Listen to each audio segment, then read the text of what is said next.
Yeah, start with the UNC Wilmington game. It being our last game, saw a lot of positives.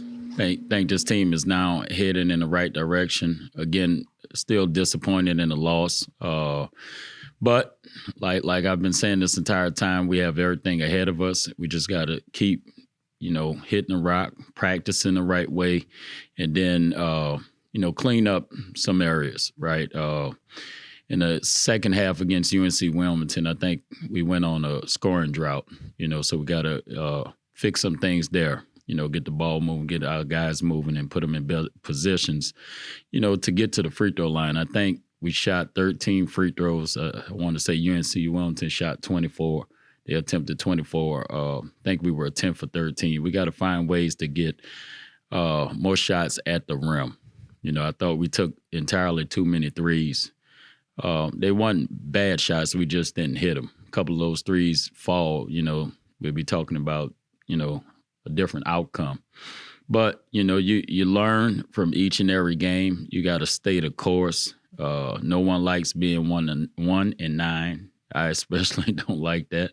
Didn't see this at all. But, God tests you, and he has a different plan for every soul. And so this is part of my plan, part of our plan, and we'll overcome it. The last two games, it seems like there were large chunks of the game where a lot of good basketball was being played. What areas do you feel like in those two games have y'all improved from earlier? I think guys are starting to get confidence in their shot. All the work that they've been putting in. I've been talking about that the entire time. Sooner or later, the water finds its mark. You just got to continue to work. Our guys are in the gym right now working, even though they, preparing for exams. But, offensively, guys are starting to make shots.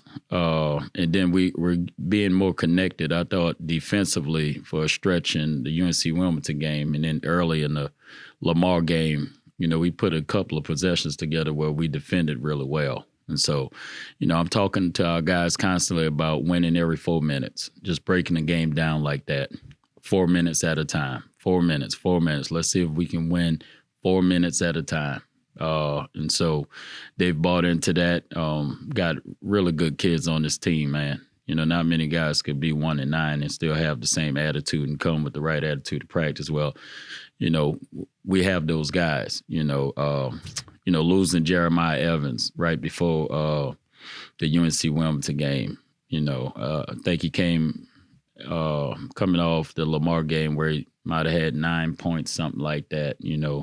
He's that was a huge loss for us. But, I'm proud of our guys that played. They impacted winning, and every guy that stepped on that floor did something positive. What were the areas, not having Slim out there against Wilmington, what were the areas that you thought that made an impact? Well, for Jeremiah, and he's only a sophomore, I think people forget, this is a young team. We got sophomores and freshmen and,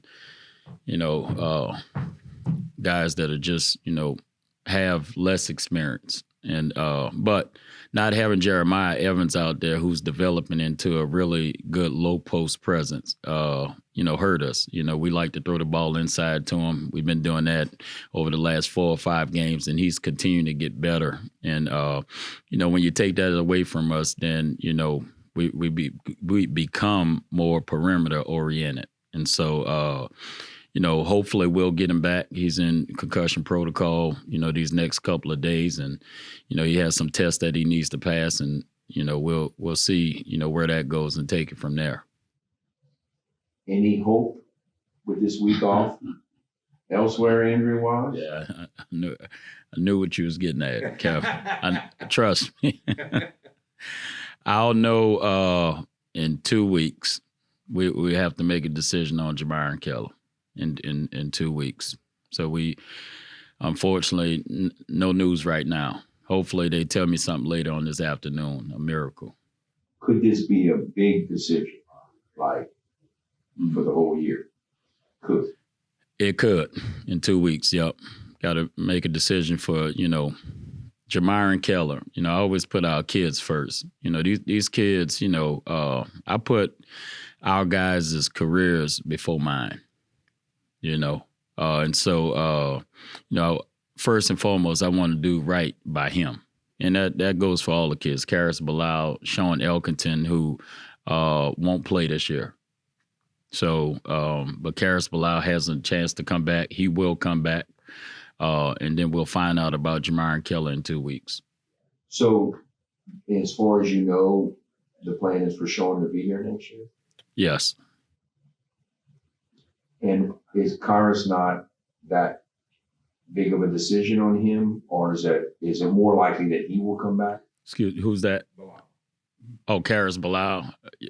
Yes. But he'll be back this year in terms of playing. It's more likely he could play in conference games. Yes, absolutely. Yes. Yep. How much, I guess he's gotten a lot of mental reps. I don't know how many physical reps he's gotten to where he could help you at the point guard position. Karis Bilal. Yeah. Oh, he will help a ton. He's got enough reps in the summer now. Again, this kid has been out for a while now. And so when he get back, he's going to have to knock off the rust. But, Karis Bilal is a smart kid. He works hard. He's going to help this team for sure. Gives us more depth, but he absolutely can help at the point guard position as well as off the ball. I'm going to make a statement. You tell me if there's anything to it. Does that mean, is it time to speed up Joshua Lewis's progress, or does that happen in a natural way no matter who's healthy around? Yeah, that has no effect on, Joshua Lewis, the point guard position, because he's not a point guard. I'm not sure if that's what you're asking. But Joshua Lewis is a talented freshman. We're still finding ways. We're just sitting in our staff meeting, to make him more involved in the offense and, and just continue to develop him. All those things take time. This is a process. It wouldn't matter if he was playing at Houston or, UL. I mean, it takes time. He's a freshman, so he's going to have some good games. He's going to have some inconsistent games, but sooner or later, he'll get comfortable. And now he's no longer a freshman now that he's had, these bulk of games under his belt, and he'll become more experienced. Kind of what I mean was, if there's no Elkington and if there's no Keller, then you can't have games where he's shooting through your ball 3 or 4 times, correct? Josh Lewis? Well, we need to find more ways. That's what I was getting at, to make him more involved in the offense. A couple of times he passed up some opportunities, and, watching film with him on yesterday, that's what I showed him. But now we definitely have to involve him more. He's talented, and he definitely can help us, and he needs to be more aggressive in some areas, not just offensively. How are y'all balancing preparation along with the kids having to take finals this week, getting prepared for the games this weekend? Yeah, well, our guys, first and foremost need to take care of the academics, right? And so we had yesterday off. We'll watch film today, but those guys, we won't practice today. We'll start practicing tomorrow, but we'll start on La Tech today, in our film session in a couple of hours. And so, but we want our guys to make sure they taking care of their studies, which is first and foremost. And, you got to be able to balance it, because we got a big game coming up on Saturday that we need to prepare for. Have you had, probably not, but any time to kind of survey the conference plays, getting here a little closer, kind of, it's your first year in the conference, to kind of, you have a busy schedule and y'all been traveling and all, but kind of, what is it starting to look like conference play-wise, conference competition-wise? Oh, this is, I said it, I think at the very first press conference that I've had, this is a mid-major league that's filled with high-major coaches.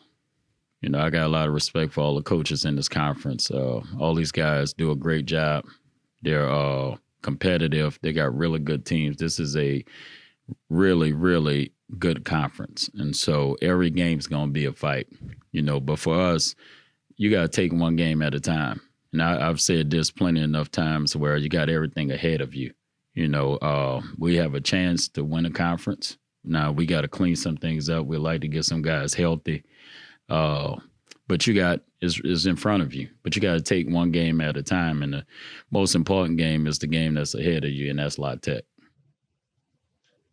If you don't get these guys back that you're saying is possible, do you have to change not totally, but change the emphasis of how you're going to score and how the offense will evolve?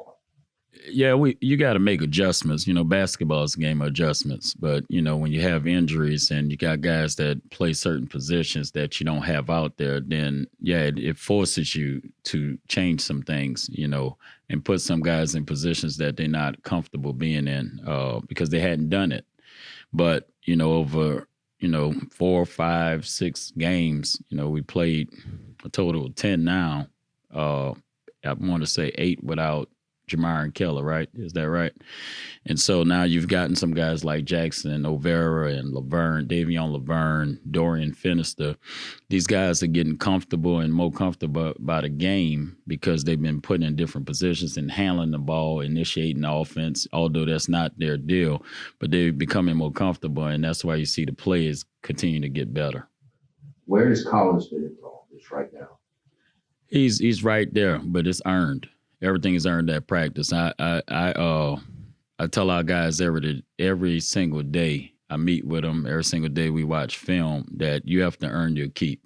And so he can help us most definitely. I thought he played well in the first half at Lamar, but again, he's a freshman. He's still learning. You kind of throwing him to the wolves, right? Especially a team that's then lost 9 straight games, and you depending on a freshman. So I'm aware of the position and that he's in and everything that's happening around him, and so just trying to develop him. And so with time and earning in that practice, he'll continue to get better. He seems to be has an aggressive personality. Is it almost too? I mean, he seems like an emotional player to me. Is that part of being the freshman thing you're talking about? Just how they handle the ups and downs emotionally?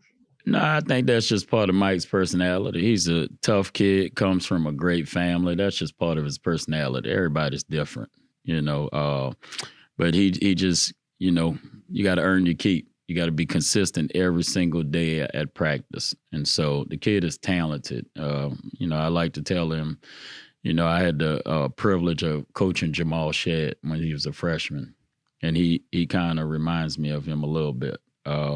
But, they got to mature, and then you got to earn it, and you got to keep working.